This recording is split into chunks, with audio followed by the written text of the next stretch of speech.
بسم اللہ الرحمن الرحیم۔ رحمت عالم صلی اللہ علیہ وآلہ وسلم نے ہجرت کے بعد چند دن قباء میں قیام فرمایا۔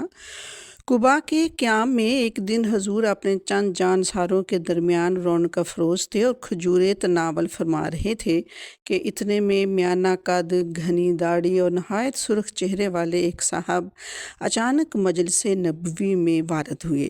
ان کا لباس گرد آلود تھا، چہرے پر تکان کے آثار تھے اور ایک آنکھ پر پٹی بنی ہوئی تھی۔ صاف معلوم ہوتا تھا کہ وہ کسی لمبے سفر سے آ رہے ہیں اور ان کی آنکھ دکھ رہی ہے۔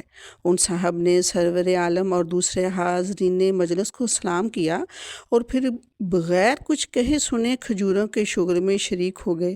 ان کے کھانے کا انداز ان کی شدت بھوک کی غمازی کارا تھا۔ حضرت عمر فاروق رضی اللہ تعالیٰ عنہ بھی اس موقع پر موجود تھے۔ انہوں نے حیران ہو کر پوچھا، یا رسول اللہ، ملاحظہ فرمائیے، ان کی آنکھ دکھ رہی ہے اور کس شوق سے کھجوریں اڑا رہے ہیں؟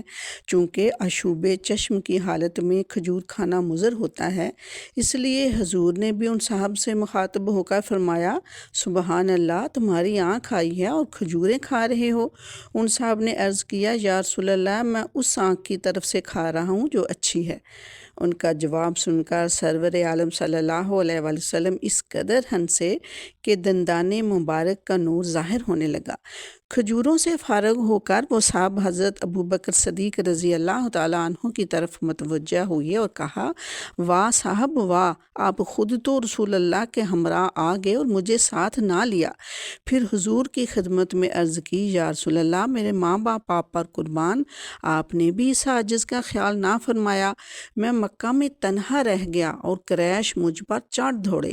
اپنا مال و اسباب سب کچھ انہیں دے کر بڑی مشکل سے جان چھڑائی اور آپ تک پہنچا۔ حضور صلی اللہ علیہ وآلہ وسلم نے مسکراتے ہوئے فرمایا، ابو یحییٰ، تم نے بڑی نفع مند تجارت کی۔ ابو یحییٰ، تم نے بڑی نفع مند تجارت کی۔ اس کے ساتھ ہی وحی الہی کے یہ الفاظ لسان رسالت پر جاری ہو گئے۔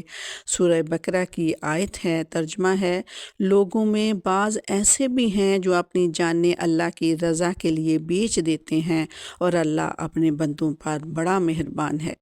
یہ صاحب جن کی استقامت اور قربانی کو بارگاہ خداوندی میں کھلے لفظوں میں شرف قبول حاصل ہوا اور ان کے جذبہ فدویت کی فخر کائنات محبوب خدا صلی اللہ علیہ وآلہ وسلم نے تحسین فرمائی، حضرت صہیب رضی اللہ تعالیٰ عنہ بن سنان رومی تھے۔